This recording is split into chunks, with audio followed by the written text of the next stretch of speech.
Elevate TV, advancing kingdom lifestyle.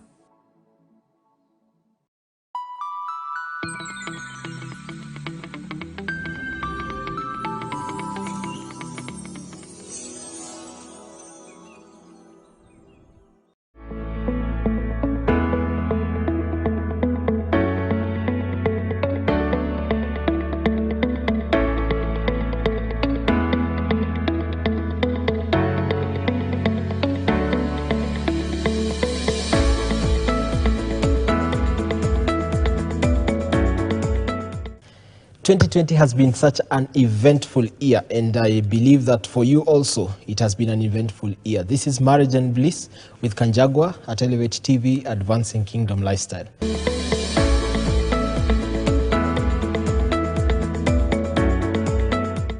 ...2021 has begun. I don't know if you have done your year's plan. People start with evaluating the past year and then planning for the other year that is coming ahead. And I know many people do it as an individual, and most times we don't do it as a couple. So here at Marriage and Bliss, we are advancing kingdom lifestyle in matters marriage, relationship, and making sure that we restore God's order. I know it has been eventful for you, and you have done your own evaluation of 2020, and maybe you have made a plan for 2021. As a couple, I don't know if you have done a 2021 plan. Maybe you have done it individually, but today I want us, by the end of the show, to go in a plan as a family so that we know where we are heading to. We know where we are going as a family. We will evaluate at one point in time in this year and see if we are heading to the right direction. So today I want us to talk on a topic. Today I don't have a guest, today niko peke yangu, and I know that we will be blessed and we will learn something. So today I want us to talk on relationship goals for 2021. What are we aiming at as a family? As a couple, where are we going? What are some of the things that tunataka tufanye so that we enhance our relationship as a couple? We love one another. The Bible commands us to love one another. And I believe that we will learn how to love one another better. We will learn how to make each other's life better. We will learn how to be better ourselves and make our relationships good. So the first thing that I want us to talk about today is remaining two, though we are one. The Bible tells us that we are one when we get married. But the truth of the matter is that most of the times, tunapoteleanga hapo ndani ya hiyo oneness. And ni rahisi sana we lose ourselves in the oneness. Now, it is very important that we maintain ourselves, that you take care of you as an individual. If you're a wife, you take care of yourself. You take care of your needs as a wife. You take care of the entire family together with yourself. Do not forget about yourself. That you are sure that you're taking yourself out. Once in a while, si vibaya kujipeleka date, si vibaya kuenda kujinunulia nguo. It is something that you feel that you are good. Yes, you don't lose your purpose. Because once we get into marriage, most of the times tunajiambianga that now we are one, we have to do everything together and everything needs to be about us. But the truth of the matter is you have a ministry, you have something that God has called you to do. So please, please, please, in this year's plan, 2021, make sure that you are growing you in your ministry, in your education, in everything that pertains to you. And you make yourself happy. As much as, yes, you will get happiness from somewhere else, but also build an inner capacity for yourself in 2021 to create happiness from within.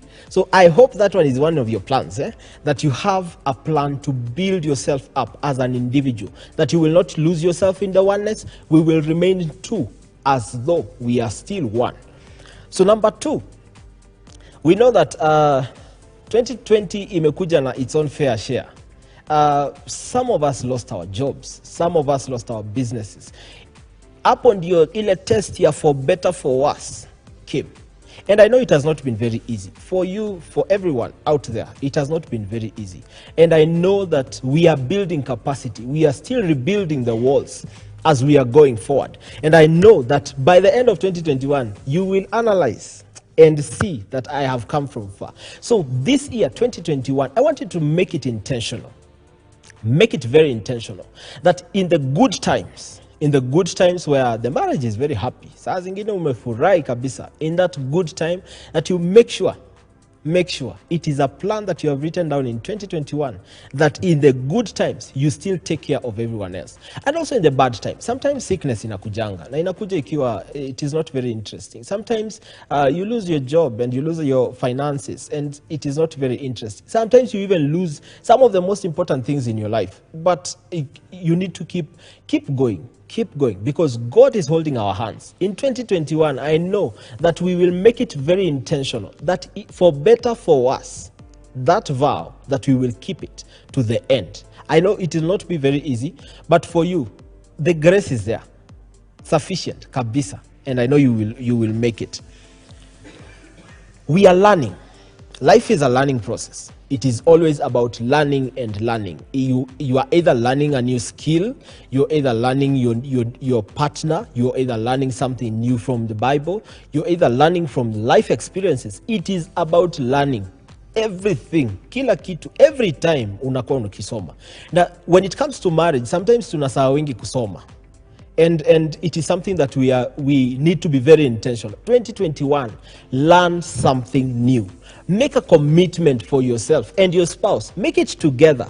Tumesema hapa tunatengeneza a 2021 plan as a couple. Individually, yes, you have your own plan, but as a couple that we want to learn together. Learn a new skill. Maybe by the end of the year, learn to cook something new. Mr. Husband, I know we have issues with getting to the kitchen. Hallelujah. But I know that we can go to the kitchen and learn something new. We can cook something interesting. We make it intentional. That we go, for me personally, I will give a personal initiative that I will go to the kitchen with my wife. Hallelujah. And maybe get a recipe and we cook together. It will help us in creating that moment. It will help us in creating a new feel. Na kwa sababu ya hiyo, wacha kwanza nikunywe maji. Because I know my wife will be holding me accountable in that skill. Yeah? She will be holding me accountable to ensure that I have learned that skill of cooking one meal in this year. There's one thing that we have not been doing as Christians. I don't know how many have been doing it. Na sijui umekuwa ukifanya aje, but I want 2021, we make it intentional to go for date nights. Date nights, tukisikia date nights, tunasikianga a very expensive hotel, a very expensive affair. It is something that is out there. But ukweli ni kwamba, the date night inaweza fanyikia kwa nyumba. Let me give you a practical example. A practical example is you can create a dinner. Yes, I know there are children in the house. I know there is maybe a house manager in the house. Maybe you are living with someone else. But we can create that environment where it becomes a date. Where, for example, you can do a carpet in your bedroom. Hallelujah. And put food. Keti chini and have that time. The reason for date nights is not that you go and just have the meal. The reason for the date night is that we give each other attention. That attention is very important. Sometimes tunapoteleananga hapa katikati simply because that attention was lost. In the busy life, I know we are very busy. We are running up and down and making sure that ends meet. But at the same time, we need to keep our marriages. We need to keep our relationships. There are people who maybe, for example, maybe you're dating, you're not married yet, but you need to create that time where you go out and it is about the two of you. It is not about anyone else. For these date nights, hatuongelei watoto, hatuongelei chakula, hatuongelei kitu yenye haiko kwa nyumba. We are talking about the two of us. Pause. We are talking about the two of us. Pause again. Because I want you to hear it and hear again so that it becomes intentional. Ya kwamba unaketi chini. You are seated with your friend because your spouse is your friend. And you're creating something. It can be fortnightly. It can be weekly. It can be daily. Depending na wewe. Because we are creating this as a couple. Just write it down. That we are intentionally having date nights. That we will be talking about this issue on this particular day and we will sort it out. Maybe I'll be talking about why do I not bring flowers to my wife? I don't know. That I leave to you. But for the date nights, let us make it a routine. Let us make it fun for us. Number 4, I want us to do handling each other with care. we are talking about two hearts that are conjoined together. When we come into marriage, it is two hearts that are joined together. Now, most of the time, tunapoteleanga hapo, that we are trying to win this person before we get married. But when we get married, tunakuwa too rugged. That I can talk the way I want, that I can do the things the way I want. I don't know. For you, I don't know how you have been handling your spouse. But let us make it intentional, that we take care of each other. We take care of each other's emotion in 2021. We take care of each other's love. We take care of each other's heart. We take care of each other's ministry. Because these people that we are living with, they also have a life of their own. And it is our responsibility. When we get into a relationship, it is your responsibility to take care of your spouse. Hautaallocatea mtu mwingine. It is your responsibility to make sure that your spouse is well taken care of, that their spirits are well taken care of. When it comes to prayer, that you are praying for your spouse. You are making sure that they are growing in matter spirituality, that you are making sure that they are growing in their faith, they are growing in their ministry. It is your responsibility as a spouse to make sure that you handle this person with. Saa zingine utaona kitu imefanyika vibaya. And they will always happen. These things happen in life. Now, unapata something that has happened is not very pleasant to you. Find a good way of telling your spouse that this one, we need to change this and we need to change this. It becomes very intentional. And when it becomes intentional, you are sure that your heart is well taken care of. You have a safe space in this person. To the next one. Hapa, let me target everyone that is out there. Actively do things for each other. Actively do things for each other. I know when we get into marriage, we set roles and responsibilities that we are out there, and we know that me as Mr. Husband, kazi yangu ni provision, protection, na hizo vitu zote. But it is very important that we do actively, we make it very intentional. For example, let me give an example, that I will wake up early in the morning and prepare breakfast for my wife. Hallelujah. And prepare this breakfast and bring her breakfast in bed. It is not making me weak as a man. It is actually making me strong as a husband. And it is very important that when I do it, I am connecting with my wife. Pole pole too. She's feeling the intensity of my love. She's feeling the intensity of our relationship. She's feeling important actually. And najua with time, atakuwa na feel, this man really loves me. Now in anything that happens, tumesema for better for worse, even in the worst of situations, she will feel that this person has been taking care of me. So it is very important that we act actively. That is where the key is. Actively, we do things for one another. Unaweza amua leo, ninaamua tu, I will buy chocolate and I will buy flowers. I am talking for Mr. Husband because Mrs. Wife is not here, but I will intentionally do it and take it to her just to show her that she is important in my life, that she is valuable to me, that I am taking care of her. Number 7, let us be honest to ourselves. When you get into marriage, sometimes tunapotezanga the honesty. We are always told that it is important to have that place where you are not so open. You still want to, you don't want to be vulnerable. You want to be protected. But this is your spouse. You need to be very honest with yourself. Where there is nothing to bring home, that you are honest enough to yourself, that you sit down with your spouse, unamwambia enyewe leo kulikuwa kubaya, and this person will understand you. That we be honest to ourselves, that we will not always be perfect, that everything yenye tumeamua we will do, some of them will not work, not because we are not intentional, lakini kwa sababu at times when the things that we are doing are not allowing us to do them. So when we become honest to ourselves, someone said that the best version of you, the best version that you will ever give to anyone, the best version of you is the real you. And that is what we want to see in our relationships, in our marriages. Everywhere that we are, just make it intentional, that you be honest to yourself, that I am not able to build something out of my hands. I'm not able to do the physical work. So I am honest to myself and I allow myself to be me. So that I don't sitajifinyilia kusema ati I am trying to be someone else so that my spouse loves me better. But I know that whether I am me or I am me, she still loves me better.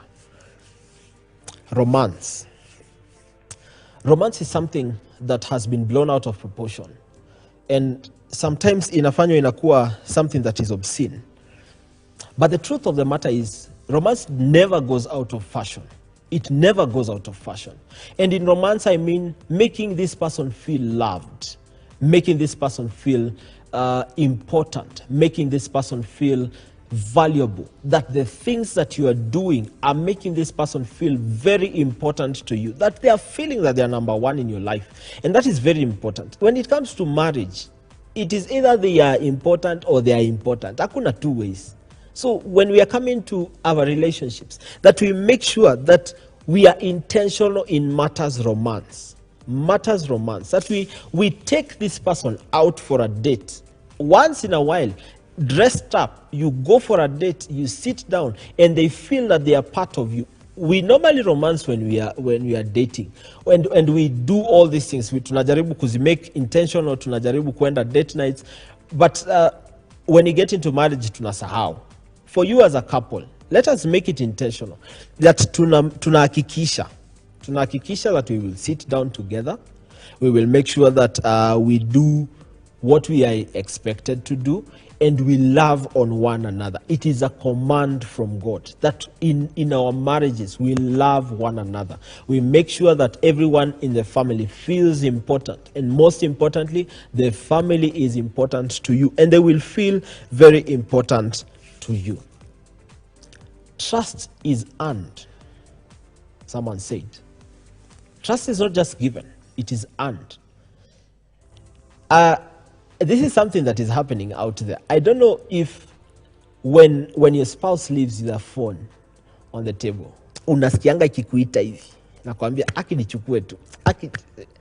How much trust have you given to your spouse? In this year, 2021, make it written down. Just write it down that you are intentionally trusting your partner. You're intentionally trusting your spouse. That this person, you have given them all the trust. And now someone asked, what do I do when the trust is broken? It is rebuilt over time. It is not going to take a day. It is not going to take a minute. It is not going to take an hour, but it is rebuilt over time. It will take time. It will take effort for the two of you. Nyinyi wote wawili, you intentionally decide that nataka kutrust huyu mtu. Hallelujah. We trust one another, that we make sure that it is intentional. We take the trust tests most of the time. Sometimes unasikia, let me call them, let me know where they are, let me know how they are. You make sure that it is intentional. In your mind, it is running that I trust this person enough to give them my life, because you have given yourself to this person wholly. Umejiwachilia wewe wote, and you have trusted this person. One term that we have used over 2020, the entire of 2020, is lockdown. Now, lockdown, watu wengi hawakufurahia lockdown because they were constrained and they were not able to move around the way they used to. In love, there's something that we call the love lockdown, that you intentionally fix your love and affection on this person. The love lockdown ni mzuri because wakati wa lockdown, people had time to sit together and learn some few things that you never knew about your spouse, especially those that started working from home. Ukajua kuna vitu zenye anafanyanga zenye maybe 20 years down the line huko umejua, and maybe 5 years ago they never used to do that, but now you have this time, you have been locked in, that now you learn something new about this person. Umelearn that this person akiamka asubuhi anaenanga anaketi chini anaanza kwanza na Facebook. So you have learned this person. In the love lockdown, you learn this person pole pole with time. Give yourself time.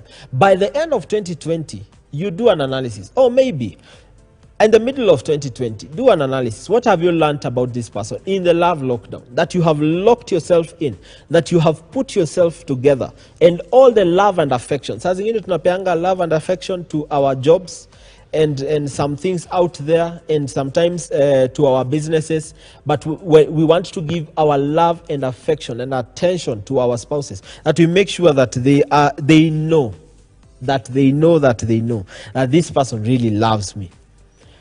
Love languages. We talk and we hear and we contemplate in different ways. Kila mtu ako na love language yake.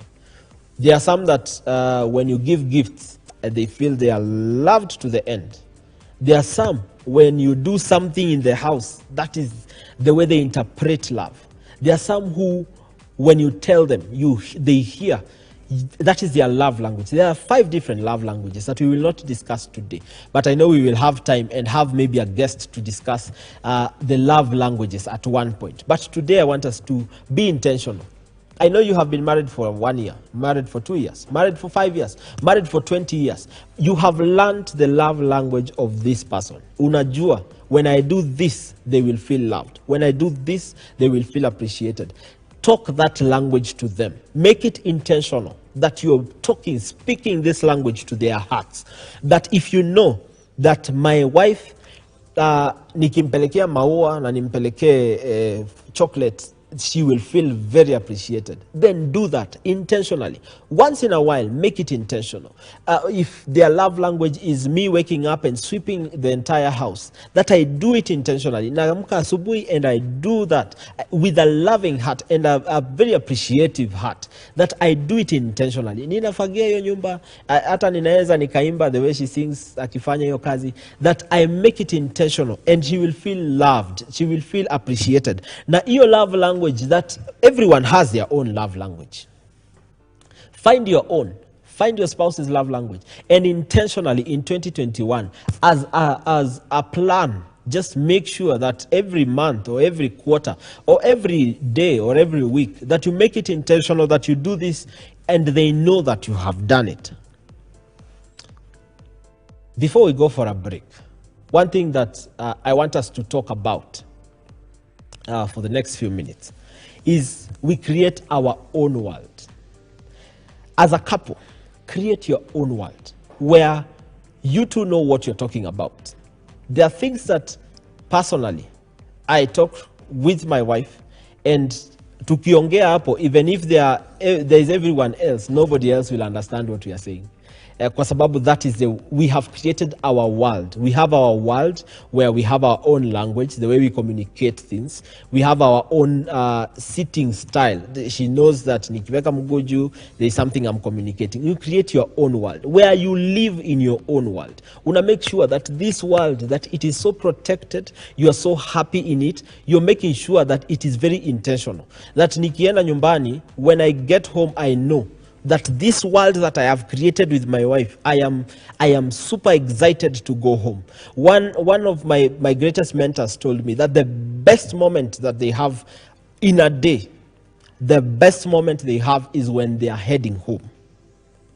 When he is going home and he knows that I am going to find my family, I am going to find my wife, that is his best moment. And I believe that also for you, you can make it an intentional thing. That the best moment you have in a day, be it Monday or Friday, that the best moment you have in a day is not when you're eating lunch, is not when you're getting to work. Let it personally be intentional, that the best moment that you have in a day is when you know that I am going home to my own world, a world that I have created with my spouse.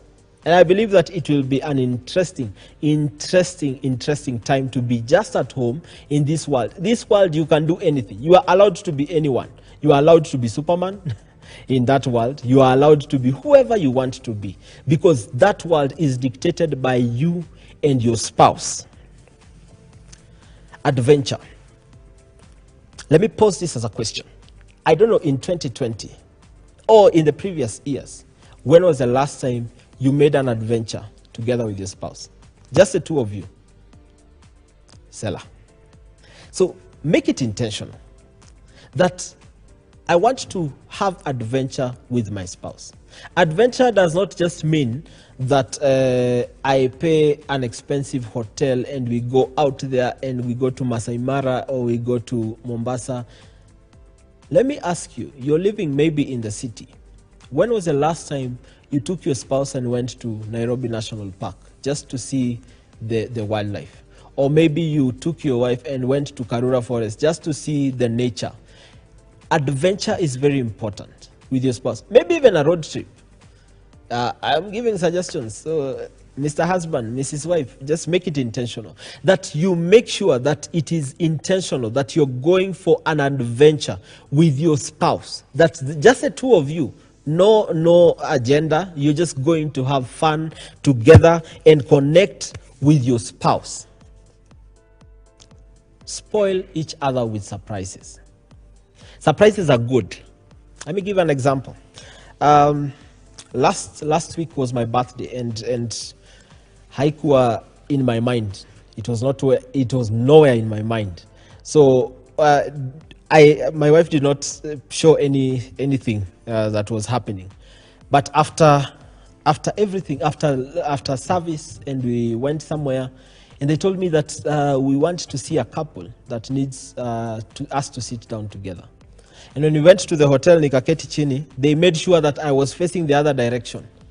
Now, in that moment, I did not think of anything. My mind was just blocked. I wanted to know what issue is this couple having.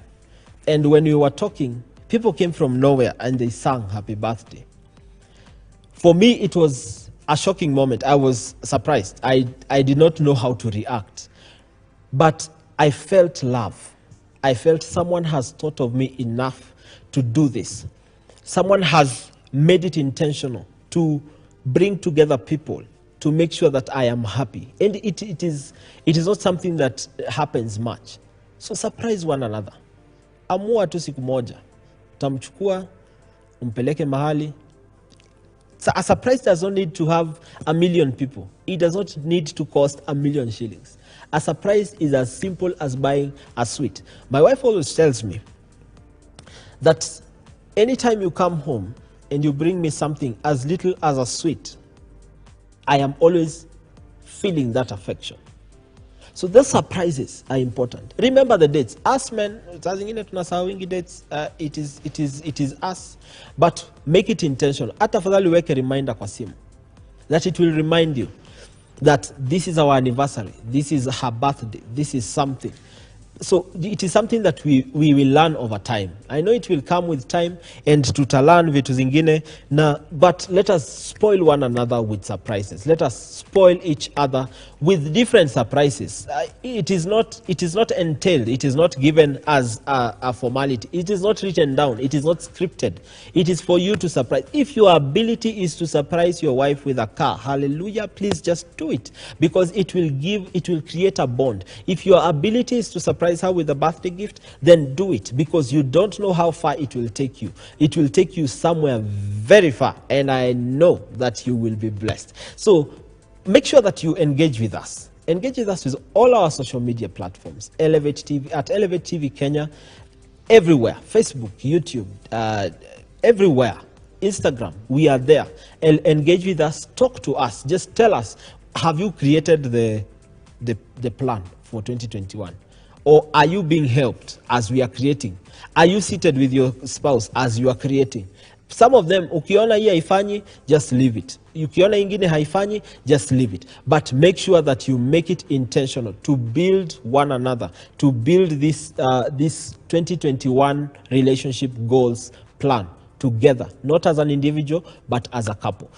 We are going for a break, and I know that whatever you have learned in the first session, we will come back and do another set of things that we will also plan for in 2021, and I know you will be blessed. This is Elevate TV Kenya. Do not touch that dial. Make sure that you're keeping it. Elevate TV Kenya, advancing kingdom lifestyle, and this is Marriage and Bliss. My name is Kanjagwa.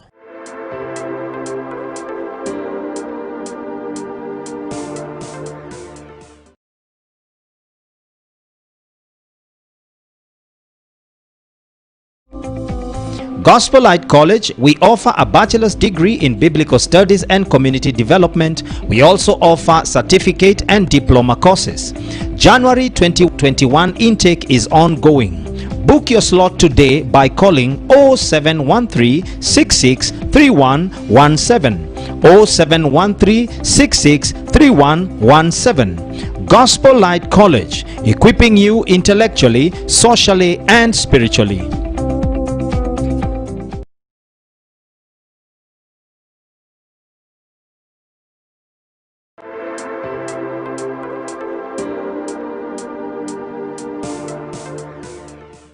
Welcome back.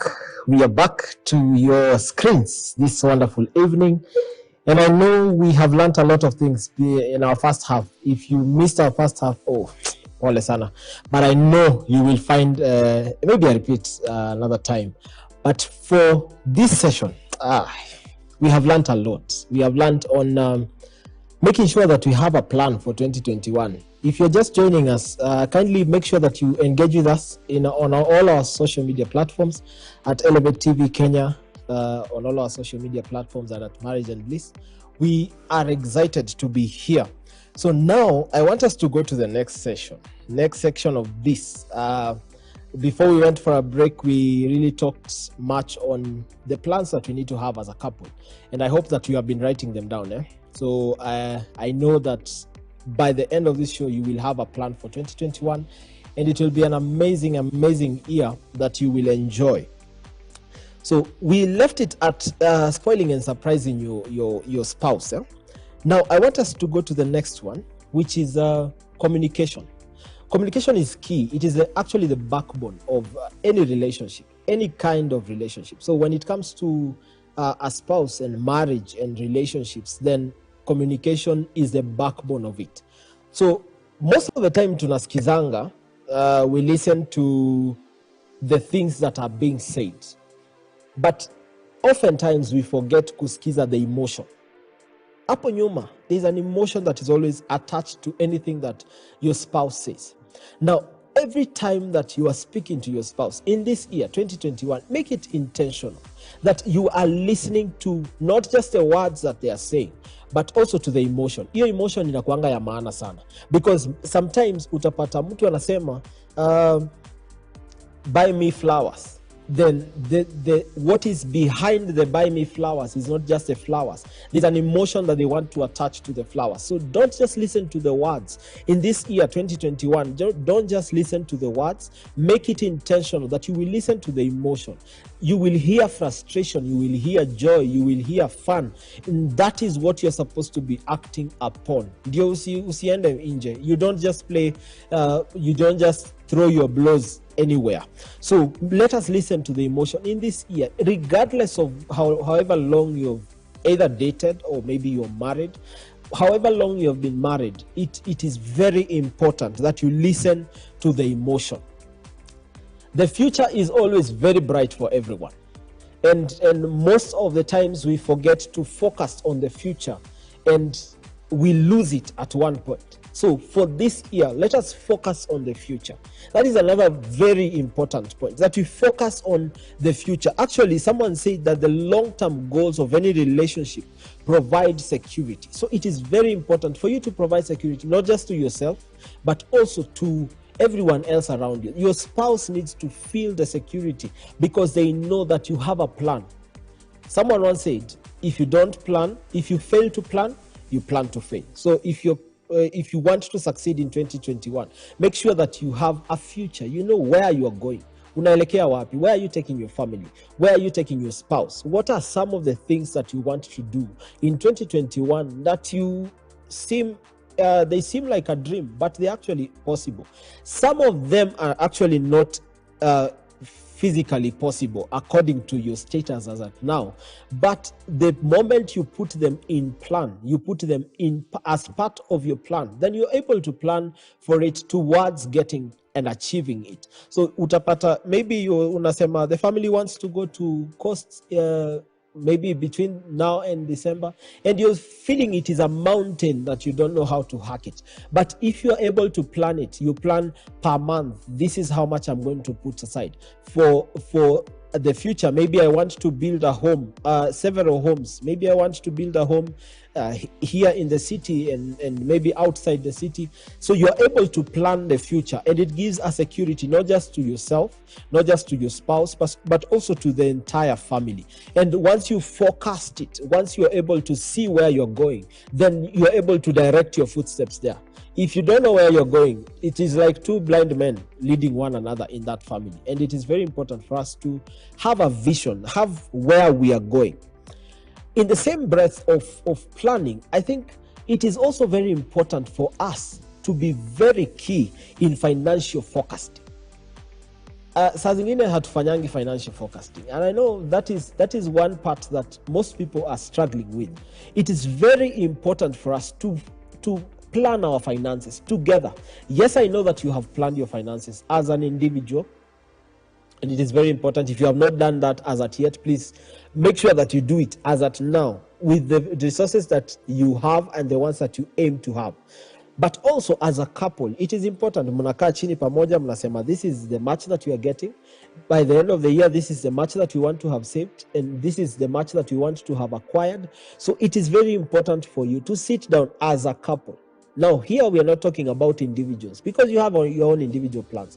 And I know that by the end of this show, these plans that we are making, you will write them down and pin them somewhere so that they will also always remind you. Kukumbusha unapitia hapo, unaona kuna katrip ka cost kamehang mahali, so you need to be intentional in doing and planning for it. So financial forecasting as a couple is very important. That unafanya tu intentionally, unaipangia. You plan your finances, you plan what you're going to earn, you plan what you're going to do, what business you want to put up and how much it is going to bring to you. You plan for it. And once you have planned for it, then you are sure that you will get there. Before we go on, please engage with us. Engage with us on all our social media platforms. Elevate TV Kenya, Marriage and Bliss. Just engage with us. Tell us what you think. Tell us, have you made a plan? Or maybe these plans that you're talking about, how practical are they for you?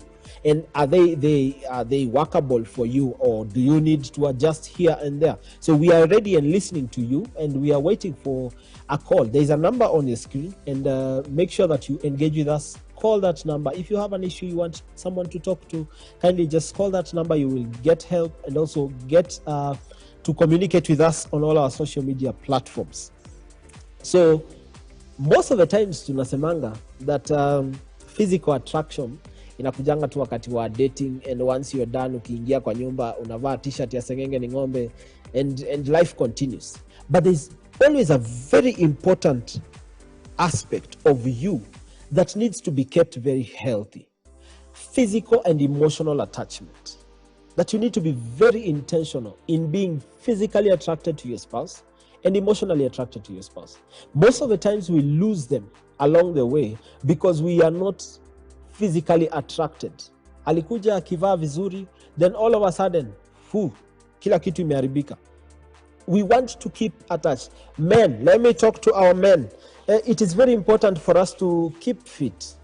Tusijae tena sana kama mimi. Okay, tusijae tena sana.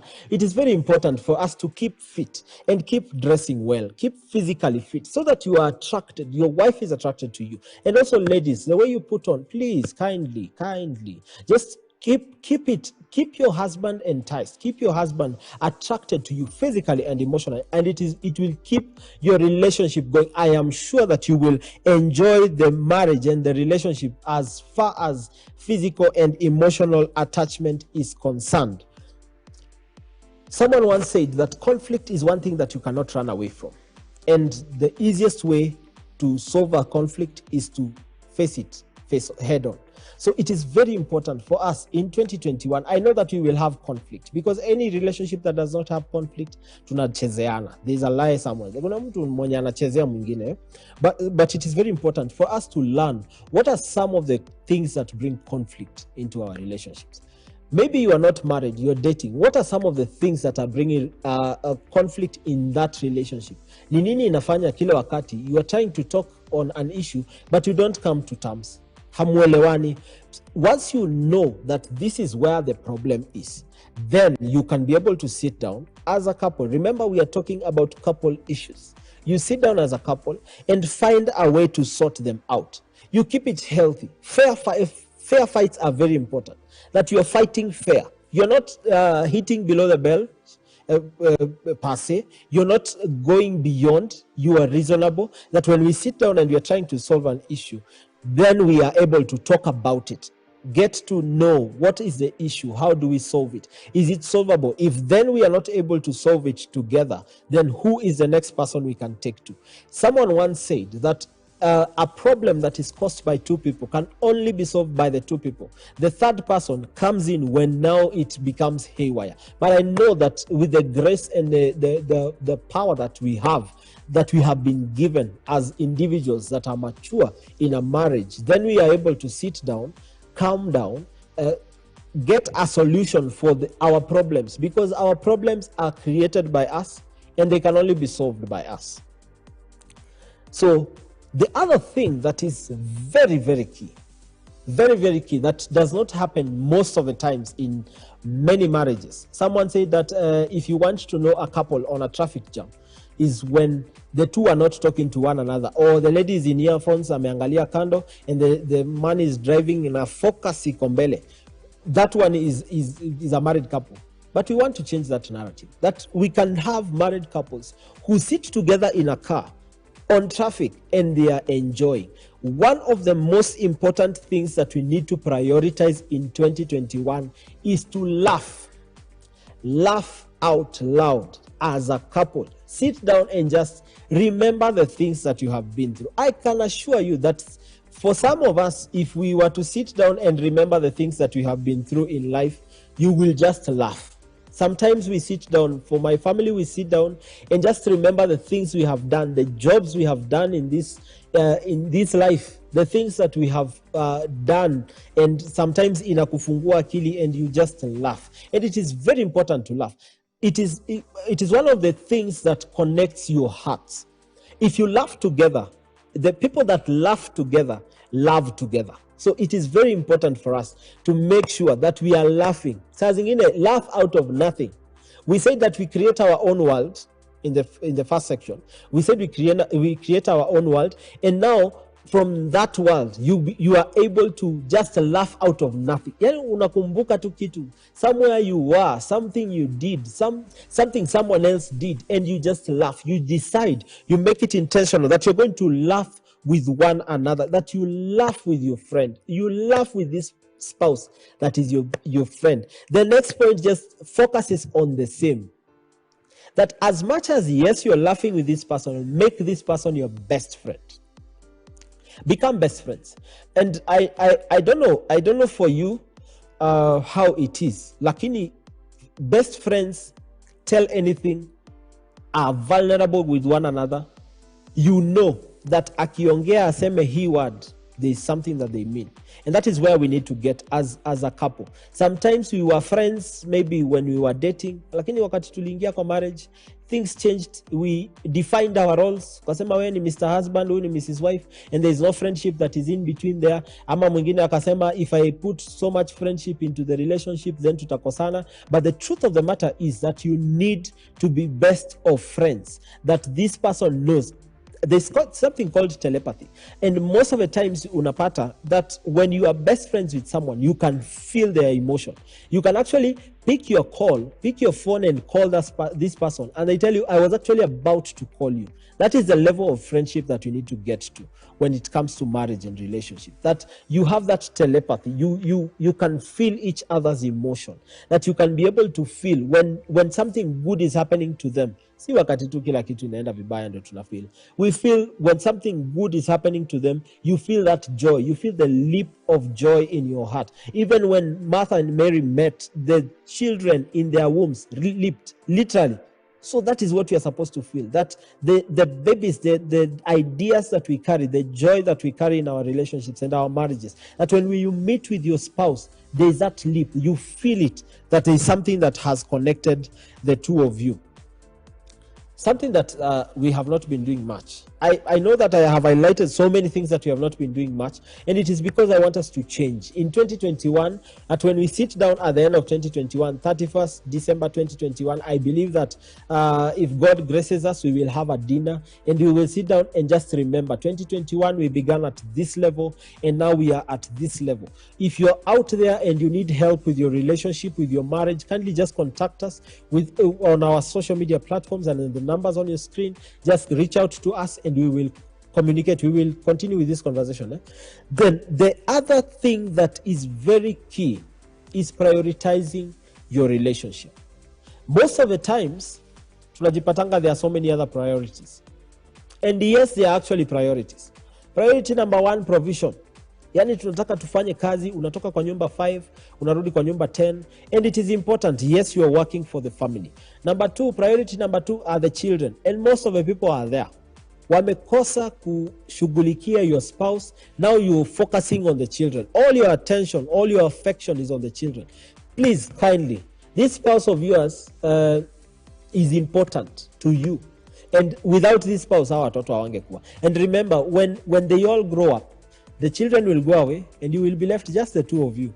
And you will have nothing to talk about. So kindly, just tengeneze your conversation from now. So prioritize your relationship. That anything that comes in between your relationship should not come in. It should not be a priority. That if I am doing something and my wife requires of me, and it is an urgent matter, that I will put down everything else just to ensure that she is safe, ensure that she is okay, ensure that our relationship is prioritized. And once you prioritize your relationship, kuna ile connection mtu anasikianga. Unasikia yenyewe, I am feeling this person ameniweka mahali. I am feeling important in their lives. And it is very important for us to be connected in that manner. We are going for games. In between this year, tutafanya games. And it is very important for us to have a team. And there's a team called us when it comes to marriage. That team called us is you and your spouse. And if you're not able to prioritize you and your spouse, then the games that we will play, mutaanguka zote. I can assure you. So build on the team called us, that we are in it together. We are fighting this together. When anything comes, tulisema for better and for worse. If better comes, we are a team. If worse comes, we are a team. That anything that comes in between us, we are always a team, and we are always standing together to protect one another. That I know I have a shoulder to cry on. I know that I have somewhere I can run to. I know that my wife is a space that I can go to and I feel safe. So prioritize your relationship and build on the two of you. Partners in crime. Most of the times tunakuanga partners in crime wakati wenye tuna date. But when we get into marriage, partners in crime inaisha. Crime in this sense, when you have something that is paining you, something that is so hard for you to open it up, especially now for men who do not show emotion. When you have something that is breaking you and is causing you a lot of pain, where do you run to? You need to have somewhere where you know that this is where I am heading to, and this is a safe space. This is my partner in crime. That this is a space where I can go to, na ni feel tu niko sawa. Anything that I open up to this person, I feel safe. Anything that I say to this person will not go out there. Sometimes tunapata when you go to a friend, you tell this friend what is happening in your life and you will hear it out there. But you are sure that for your spouse, and spouses out there, please just keep your spouse's information confidential. That you know, I am sure that this is a space where I can go to and feel very safe, that I will speak anything that I have in my heart. I will cry. Men do not cry, but some men do cry. That I will cry in this space and I will come out feeling energized and feeling I am stronger. And more importantly, I feel that I have someone who has listened to me. Let me ask you a question. I don't know, when was the last time you said the 3 magical words, I love you? A story is said of a man who was in a matatu. Na wife akamwambia, I love you. And the man said, same. It did not augur very well, so the lady akaona ni kama hajasikia vizuri. Akamwambia, I love you. And the man said again, same. So the lady was wondering, kwani ni nini inaendelea? Why are you not telling me I love you too? So the man was trying to explain when he got home that I was in a matatu. But the lady asked, so when you are in a matatu, you don't love me, but when we are together, you love me. it is very important to just say the 3 magical words, I love you, as many times as possible, because this is an assurance that this person has. This is an assurance that you are giving to this person, that you're giving them your heart, you're giving them yourself, you're giving them your attention, you're giving them your life. So it is important to keep reassuring them, especially for the ladies. Keep reassuring the men, keep reassuring your wives and your spouses. Just tell them I love you as many times as possible, because it will be a foundation that you're building that will last longer. Most importantly, create memories. Memories are created and they will last you a lifetime. So with the memories that you create now, maybe they will not be important to you now, but be sure that when you get to the other side, when you get to 50 years down the line, 60 years down the line, and you're seated somewhere and you're trying to remember the things you have done together, you will find that these memories are very important. If you can go out and take a photo, take a picture, take something, take a voice note, just do something to create a memory. And once you create this memory, put it out there, put it somewhere, save it somewhere, and it will help you at one point in time. It is very important for us to create these memories, not just because we are dating or we are married, but because at one point in time, you will need to be reminded of the things that you have done. You will need to be reminded of the places that you have been. There will be milestones. Maybe where you started and where you are right now are 2 different places. But when you're trying to explain to someone that this is where I came from, you are not able to, because they don't have a visual explanation of what you are trying to see. But if you have a photo, unionyeshe tu picha ya ukifanya hii, then unionyeshe picha ya hii ingine, I can already tell where you are coming from, and I can already tell where you have been through. So it is very important for us to keep photos pamoja. Create those memories, put them together, and make sure that they are together in one place. Every person in a relationship has a God-given responsibility. Every person in a relationship.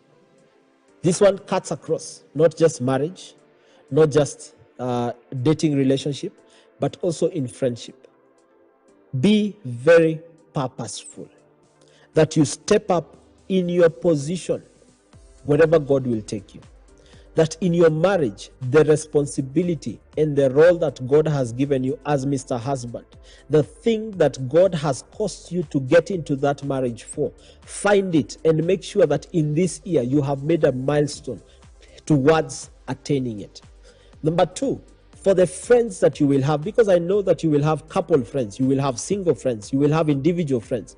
So for those friends also, be very intentional to make sure that the roles and the responsibilities that God has given to you concerning this person, concerning this friend, concerning this partner, that you will make sure whoever you get into business with or anything, that you have accomplished your role and your purpose in their lives, because it is a wasted life if you do not affect anyone's life.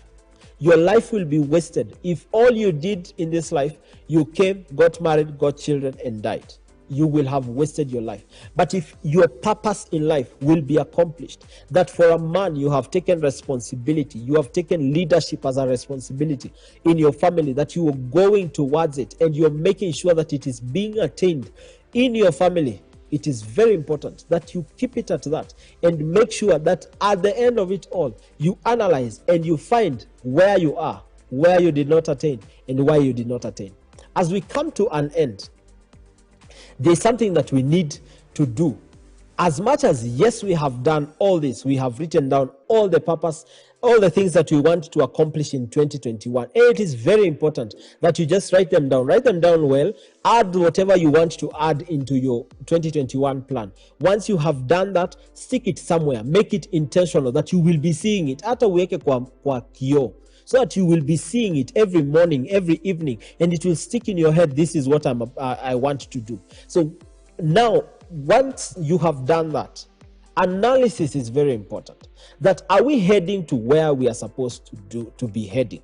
Sometimes unapata, we started running this direction, midway we turned and we started going the other direction, but because we don't do analysis, then we don't know even if we are going to the right direction. So it is very important, as a family, as a couple, have quarterly meetings. Just a meeting between the two of you.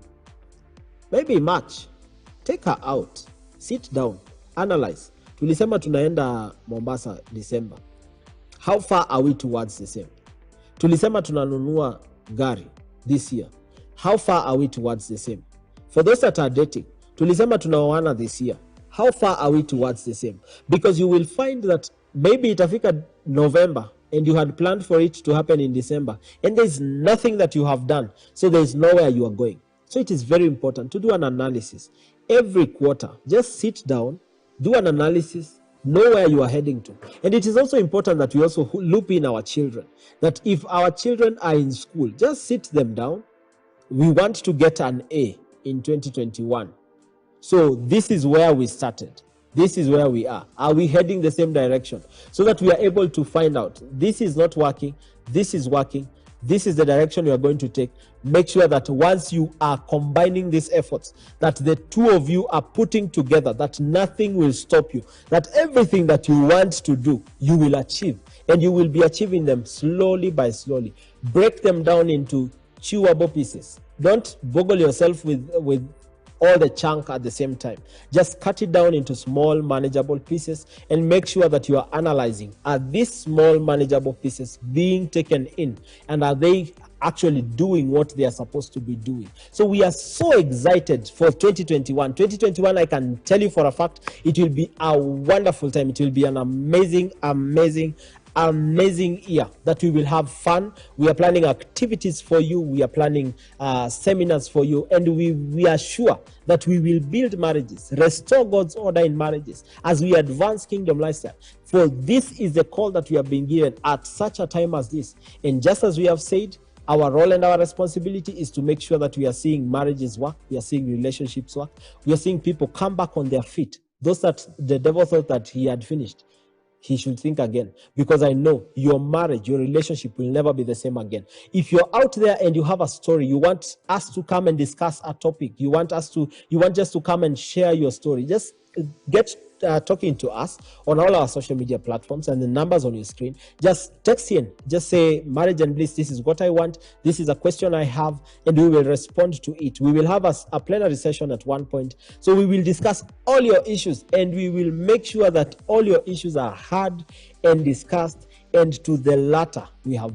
gotten the solutions that we need. So from us, from Marriage and Bliss, from Team Marriage and Bliss and Team Elevate TV, we love you so much, and we love your relationships. We love your marriages. Hata kama hatujui uko wapi, but we love your marriages, and we know that they will work, and we are praying for you. We are working towards making sure that marriages work in our generation. From us, it is a bye-bye for today. See you next week, same time, same place. Do not touch that dial, because you will be blessed as we advance kingdom lifestyles.